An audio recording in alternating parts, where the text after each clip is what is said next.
Estoy agotado. Hasta aquí llegué.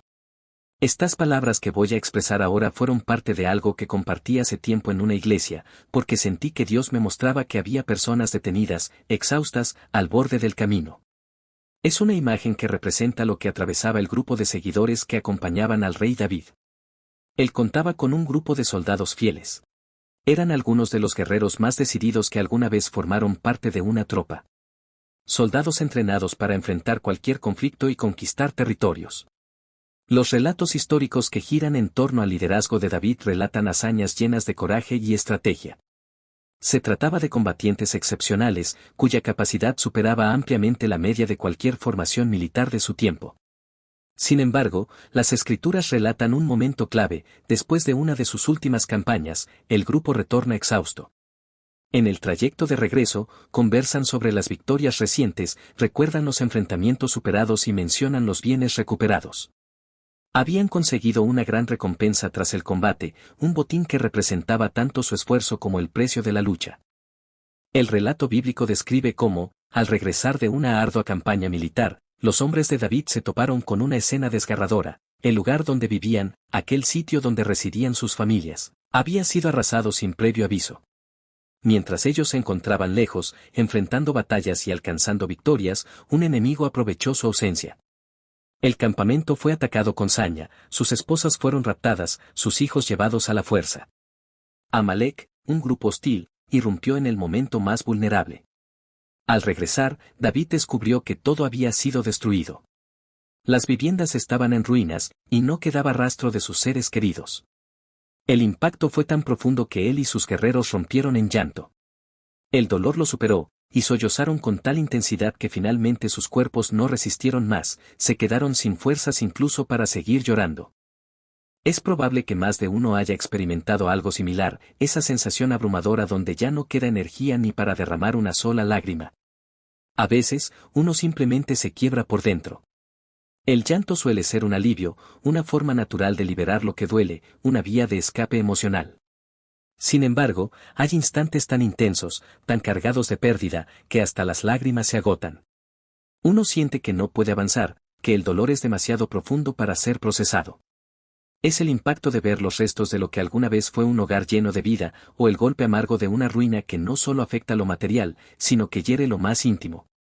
En esos momentos, incluso los más fuertes, aquellos que solían mantenerse firmes, terminan quebrándose. Según el relato, hasta los hombres más valientes, conocidos por su fuerza y coraje, alzaron sus voces hasta que se extinguieron, consumidos por un llanto que no encontró consuelo ni fin. No estaban las esposas. No estaban los pequeños. Lo único que anhela un guerrero es ver a sus hijos allí, esperándolo con una sonrisa. No pide más. En ese tiempo no existía WhatsApp, ni correo electrónico, ni mensajes de texto. Pero si hubiera tenido la posibilidad, le habría escrito a su mujer: amor, vencimos otra vez. Estoy en camino. Hablé con David y me dijo que pronto estaré de regreso. Prepárame algo rico. Quiero sentarme contigo, abrazar a los chicos, volver a sentir el calor del hogar. Te pienso más de lo que imaginas. Espérame.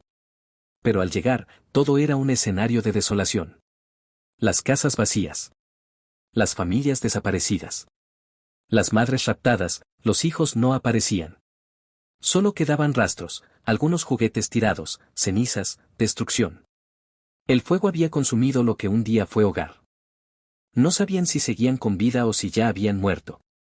Esa incertidumbre les desgarraba el alma. Y de repente, aquel llanto profundo se transformó en rabia.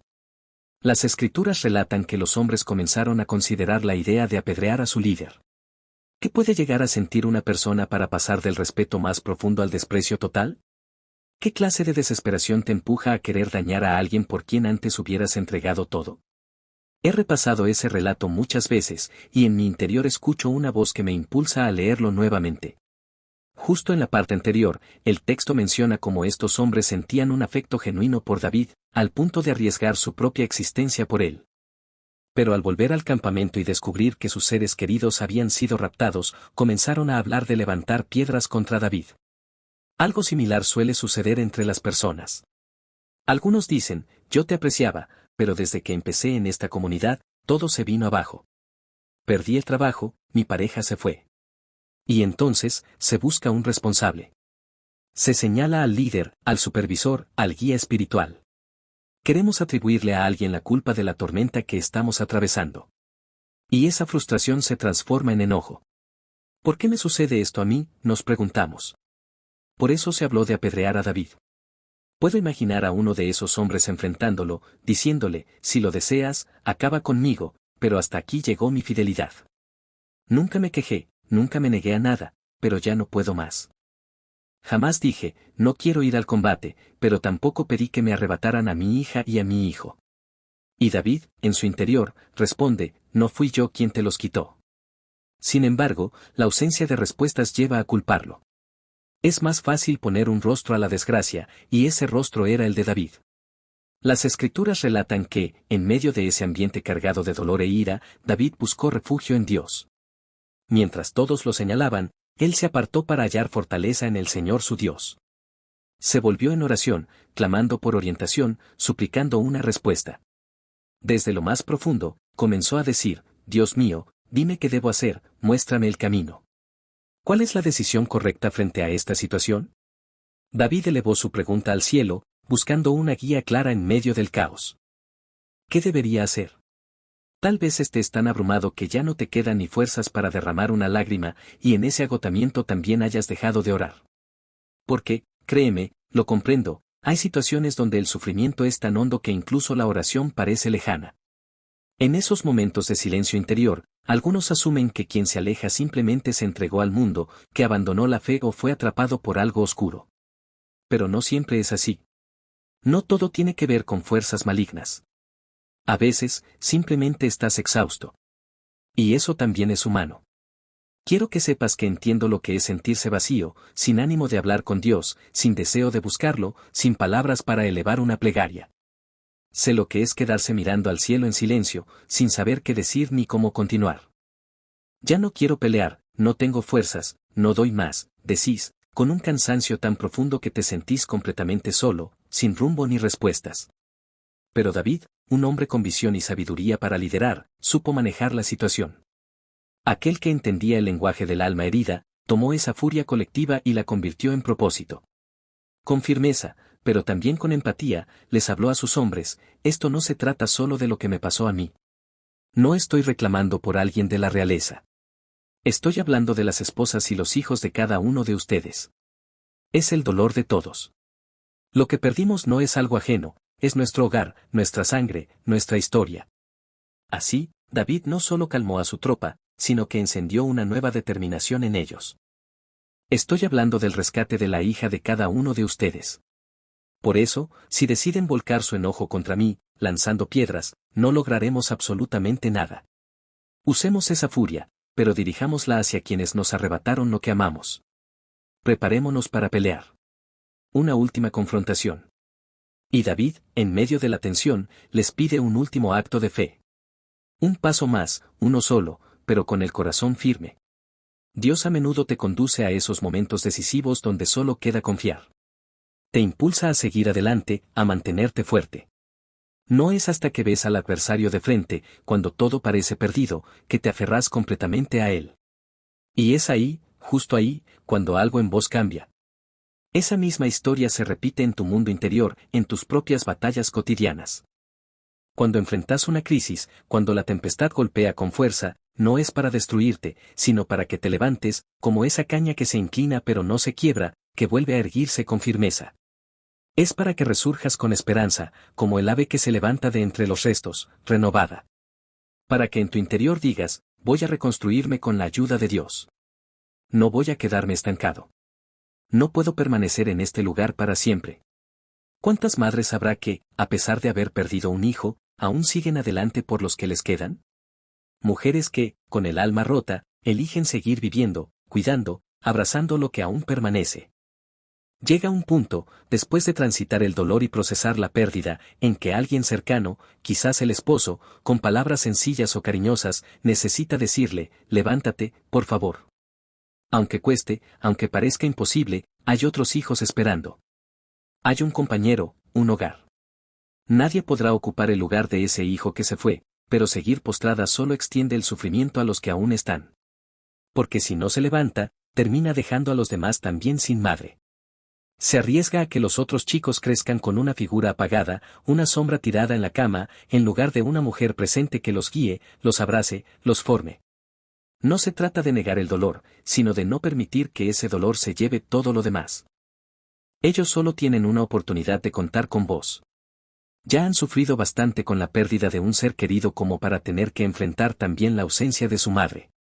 Y es en medio de ese dolor que el mensaje de lo alto se hace claro: no te entregues al abatimiento, no te dejes vencer por la tristeza, no abandones la lucha. Aún queda mucho por defender. Aún hay razones para mantenerse firme. Recuperemos lo que nos pertenece, enfrentemos todo intento de pérdida con valentía. Porque aunque el enemigo haya querido arrebatar, herir y destruir, el Señor responderá con poder. Él alzará su protección, y su presencia traerá consuelo y dirección en medio del caos. Señor, lo creo en lo profundo del alma. Su espíritu alzará su estandarte. Él se manifestará con poder. ¡Qué momento tan impresionante! ¡Qué verdad tan viva! David, entonces, se pone en pie con la determinación de quien lidera a 600 guerreros furiosos. De por sí, su ejército ya era temido, pero ahora estaban enfurecidos porque alguien se atrevió a dañar a sus familias. Y cuando eso sucede, es mejor no cruzarse en su camino. David toma esa furia de sus hombres y, con sabiduría, la dirige hacia el enemigo. Aunque agotados por enfrentamientos previos, no dudan en salir una vez más al combate, con el objetivo de recuperar lo perdido. Y en medio de todo, hay una voz firme que habla al corazón diciendo: sé que te sentís agotado, que el peso de tantas luchas te ha desgastado. Pero desde lo alto llega un mensaje claro: no es momento de rendirse. Desde lo alto llega una voz que no deja lugar a dudas: no te rindas, no bajes los brazos todavía. Enfrenta esta última lucha, ponete de pie frente a aquello que quiere derribarte, porque la victoria vendrá. Vas a romper ese muro, y del otro lado te espera el triunfo. Esa es la promesa. Entonces los 600 guerreros se preparan y avanzan. Y aquí aparece un punto clave. El corazón de este mensaje lleva un nombre: todos somos combatientes. Cada uno, sin excepción. Todos los que estaban con David eran parte del mismo propósito, y cada persona aquí también forma parte de esa identidad. Porque más allá del lugar o del momento, todos llevamos dentro el espíritu de quien lucha por lo que ama. Vienen de enfrentar combates intensos. Dicen que incluso los equipos de fútbol, aunque acumulen victorias y levanten trofeos, necesitan pausas entre partido y partido. Sin descanso, no hay piernas frescas para continuar, a menos que algún árbitro los favorezca descaradamente. El grupo de David, al igual que esos atletas, está exhausto. No regresan de una excursión placentera por los campos, arrastran el peso de múltiples enfrentamientos. Están agotados, saturados, tanto física como emocionalmente. Han dado todo y sienten el desgaste de quienes han peleado sin tregua. David conoce bien la condición de sus hombres. Por eso, antes de enfrentarse a la última batalla, hace una pausa estratégica en el arroyo de Bise. Les propone detenerse un momento, tomar agua, recuperar el aliento. El ejército desciende de sus monturas y se aproxima al cauce. Algunos se sumergen, otros mojan sus rostros, descansan sobre el césped. Es un instante necesario de alivio. Una vez que todos se han hidratado y han llenado sus recipientes, David se prepara para continuar. Pero en ese preciso momento, ocurre algo inesperado, una escena que lo desconcierta. 200 de sus hombres permanecen en el suelo, agotados, sin fuerzas para seguir. Con honestidad, le dicen: hasta aquí llegamos. David, sorprendido, les responde: ¿hablan en serio? ¿Cómo que no pueden continuar? La escena revela la magnitud del desgaste que llevaban encima. Éramos 600. Íbamos a recuperar a nuestras esposas, a rescatar a nuestras familias. ¿Acaso no tenés a tu mujer? ¿No fue tu hija también la que fue llevada? Y, sin embargo, algunos permanecen tendidos en el pasto, diciendo con indiferencia: podría acostumbrarme a esta vida sin ella. Otros, cuando se les pregunta por sus hijos, simplemente bajan la mirada: no, ya no los tengo. 200 de ellos han llegado al límite. No pueden seguir. Están vencidos. Y en ese instante, David se enfrenta a una decisión crítica: detener la misión o avanzar con los 400 que aún están dispuestos. Puedo imaginarlo, con el rostro serio, hablando a sus hombres con sinceridad. Compañeros, nunca les pedí algo tan grande como hoy. Necesitamos estar todos. Las familias de cada uno de nosotros fueron arrebatadas. No es una lucha individual, es una causa común. Cada uno tiene algo o alguien por quien luchar. Es sorprendente cómo, en determinados momentos, crees estar rodeado de un gran grupo de personas, pero cuando llega la hora de comprometerse de verdad, descubrís que solo queda una minoría. Te preguntas, ¿y dónde están los demás? Esta realidad no se limita a un solo ámbito, sino que se repite en distintas áreas de la vida. Pensás que tenés muchos amigos, hasta que la enfermedad toca tu puerta o las cosas empiezan a irte bien, y algunos desaparecen o se alejan por envidia. Robin Williams, el recordado actor que terminó con su propia vida, expresó una reflexión profunda. Decía que durante mucho tiempo pensó que lo más duro al llegar a la adultez era sentirse solo, vivir en soledad. Pero luego comprendió que eso no era lo más doloroso. Había algo aún peor. Lo más doloroso no es la soledad misma, sino estar rodeado de personas y, aún así, sentirse completamente solo. Esa desconexión profunda provoca una angustia difícil de explicar, un vacío que te hace pensar, ¿acaso no merezco que alguien me pregunte sinceramente cómo estoy? Y hay momentos donde el cuerpo ya no responde, donde las fuerzas simplemente desaparecen. Te encontrás agotado, emocionalmente quebrado, detenido a la orilla del arroyo de Vice, sin capacidad ni deseo de seguir avanzando. David, en medio de esa escena, reflexiona, ¿qué tan desgastado puede estar un hombre para renunciar incluso a la lucha por lo que más ama? Esa pregunta no habla solo del cansancio físico, sino de un agotamiento del alma. ¿Qué tan agotado podés estar como para no defender a los tuyos? Yo lucho por los míos con todo lo que tengo. Aun si me faltan fuerzas, peleo desde el suelo. Tengo el instinto de un león. Si alguien amenaza a mis hijos, puedo asegurar que encontraré energía donde no la hay. No permitiría que se apagaran simplemente porque me invadió la apatía o el cansancio. Si viera que mis hijos corren peligro, correría hasta el final por su vida. Me vuelvo como una madre protectora, dispuesta a cubrirlos con lo que sea, con lo que tenga. Y estoy seguro de que hay padres y madres que sienten lo mismo. Que, aunque no cuenten con recursos ni con fuerzas, igual se levantan. Sin dinero, sin planes, sin garantías, pero con un amor que no se rinde. Incluso cuando un árbol se seca y muere, todavía puede brotar vida desde sus raíces. Si tu relación de pareja fracasó, si no encontrás la plenitud que deseas, al menos protege a tus hijos. No les transfieras tu dolor, no los cargues con rencores que no les pertenecen. Cuídalos, presérvalos. Tal vez la vida no te brindó las condiciones para alcanzar la felicidad como la imaginabas. Tal vez tomaste caminos equivocados, y fuiste vos quien eligió estar donde hoy estás. Nadie te obligó. Pero aún así, hay algo que podés hacer, resguardar a tus hijos del sufrimiento. Lucha por ellos, no permitas que paguen las consecuencias de errores ajenos. Ponete en pie y enfrenta la realidad. Hay que luchar por los hijos. Hace falta entereza. No te quedes estancado junto al arroyo de Vice, sin importar lo que hayas vivido. Tal vez venís de atravesar una pérdida, de despedir a alguien. Llorá lo necesario, desahogate, pero después secate el rostro, levántate y salí a seguir. Te pones la mejor expresión que tengas, haces tu parte, pero lo haces con la responsabilidad de quien sostiene un hogar. Porque quedarte abatido no va a cambiar nada. No va a resolver los problemas. Tenés que estar firme por tus hijos. Hay padres y madres que reconocen que sus hijos están apagándose por dentro, perdiendo la conexión espiritual, emocional. Y entonces, la pregunta es, ¿qué estás haciendo al respecto? Porque saberlo no es suficiente si no te pones de pie a pelear por ellos. ¿Qué harías? ¿Permitirías que alguien irrumpiera en la habitación de tu hija con intenciones de dañarla, y simplemente dijeras, parece que la están lastimando? ¿Te quedarías quieto, pensando que tal vez mañana vas a ver cómo está, porque hoy te falta energía para intervenir? La sola idea resulta insoportable. Frente a una amenaza real, te levantarías sin dudar, aun si no tuvieras fuerzas, y actuarías con determinación. De alguna parte sacarías el coraje. Si lo que está en juego son tus hijos, el enemigo debe saber que se metió con la persona equivocada. Porque ahí es cuando surge en vos una fortaleza inesperada, una convicción poderosa. Te parás firme, con autoridad, con convicción, con todo lo que te da sentido.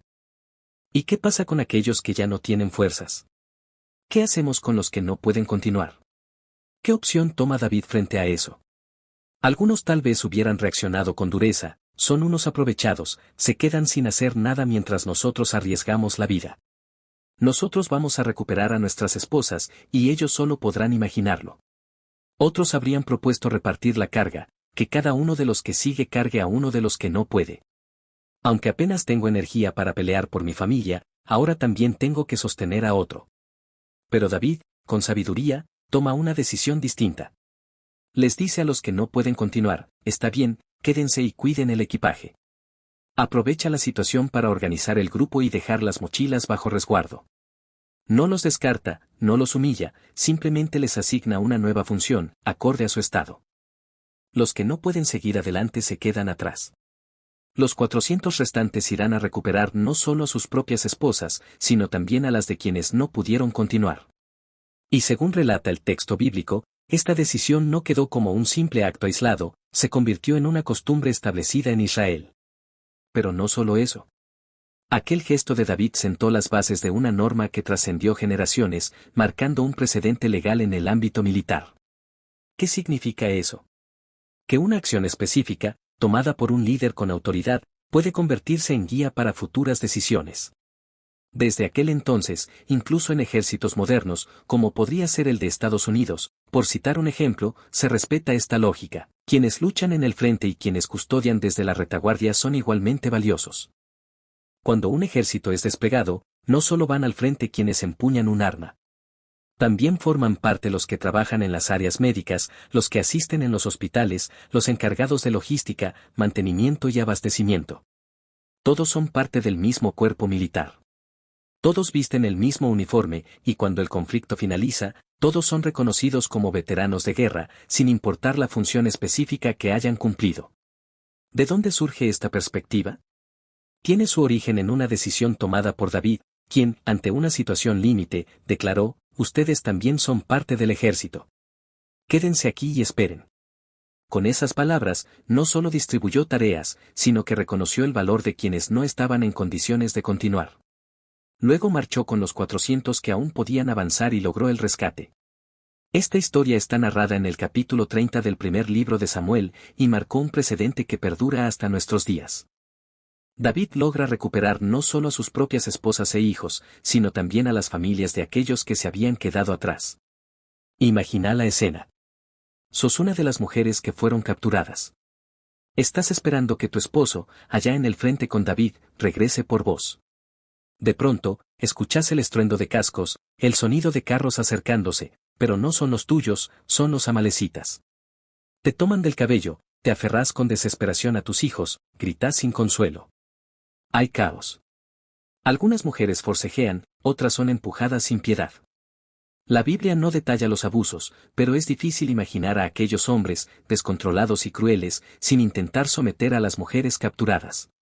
Te arrastrás con los niños, las rodillas desgarradas por el suelo, sin saber si vas a sobrevivir. En ese estado de terror, algunas mujeres se consuelan entre sí, diciendo: ellos vendrán. David no nos va a abandonar. Una responde con firmeza: tal vez no conozco a David, pero sé que mi esposo vendrá. Qué duro sería si otra, en tono resignado, dijera: no, el mío apenas se mueve de la cama, no creo que venga.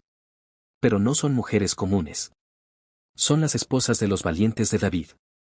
Y entre ellas hay convicción: los nuestros van a regresar. Ellos no nos van a dejar así. Una afirma: cuando se entere Roberto, va a venir corriendo. Esa esperanza, esa certeza de que no han sido olvidadas, es lo que las mantiene en pie. Y entonces, de pronto, aparecen ellos. Los suyos. La caballería llega y las mujeres, atrapadas tras los barrotes, escuchan el alboroto: están aquí, están aquí. Una tras otra comienza a buscar con la mirada entre los rostros de los rescatadores. ¿Dónde está el mío? ¿Dónde está Roberto? Pero Roberto no vino. Él se quedó atrás, descansando junto al arroyo de Vice. Fue uno de los que prefirió no continuar y se ofreció a cuidar el equipaje. ¿Cómo que no vino? ¿En serio se quedó?, pregunta la mujer, incrédula. Alguien le responde, algo incómodo: sí, el gordo no vino. Ella se acerca apresurada, como puede, aún con marcas del cautiverio, ¿y mi marido? ¿Dónde está? No vino, repiten. Pero fui secuestrada, dice con la voz entrecortada. Y aunque el rescate llega, aunque la libertad vuelve, en el fondo queda la herida de saber que quien debía haber venido por ella, no lo hizo. Que no fue el cansancio lo que pesó más, sino la elección de quedarse. ¿Y dónde está? Preguntan. Se quedó descansando, le dolían las piernas. Probablemente se rescataron 600 mujeres, pero al menos 200 discusiones maritales estaban aseguradas al regreso. Es una historia tan poderosa que bien podría ser llevada al cine. Los 400 hombres vuelven con las esposas recuperadas, las propias y también las de aquellos que permanecieron al margen junto al arroyo. Imaginen el cuadro, los rescatados se acercan en el horizonte, y los que habían quedado atrás empiezan a ponerse nerviosos. Mira, ahí vienen. Es ella, es ella. Párate, párate. Ahí viene tu mujer. Y algunos, con incomodidad, se incorporan apresurados mientras murmuran entre dientes. ¡Qué situación más incómoda! ¿Y qué ocurre entonces? Según el relato bíblico, algunos de los soldados que participaron en la batalla le propusieron a David, entregale sus esposas, y que se vayan.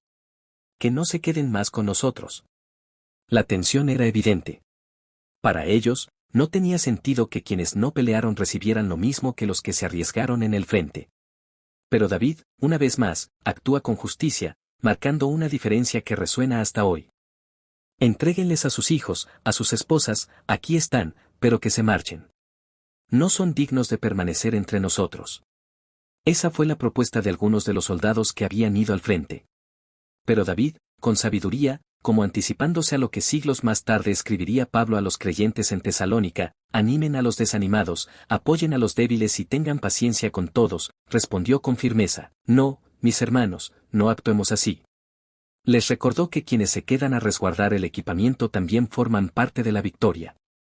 Que el mérito no solo pertenece a los que blandieron la espada, sino también a los que sostuvieron la retaguardia. Del botín participan tanto los que luchan en el frente como los que cuidan lo que dejamos atrás, dijo David, según relata el pasaje en el capítulo 30 del primer libro de Samuel. Y así, en lugar de avergonzarlos, les otorgó dignidad. Aunque no tuvieron fuerzas para avanzar, fueron reconocidos como parte del ejército. La decisión fue tan justa, tan elevada en espíritu, que nadie se atrevió a discutirla. David les aseguró que aún eran soldados. Que todavía tendrían otra oportunidad, otra batalla donde podrían demostrar su valor. Pero no podía darse el lujo de dejar atrás a 200 hombres simplemente porque se habían quedado sin aliento ni energía. Ese es el mensaje que hoy resuena con fuerza.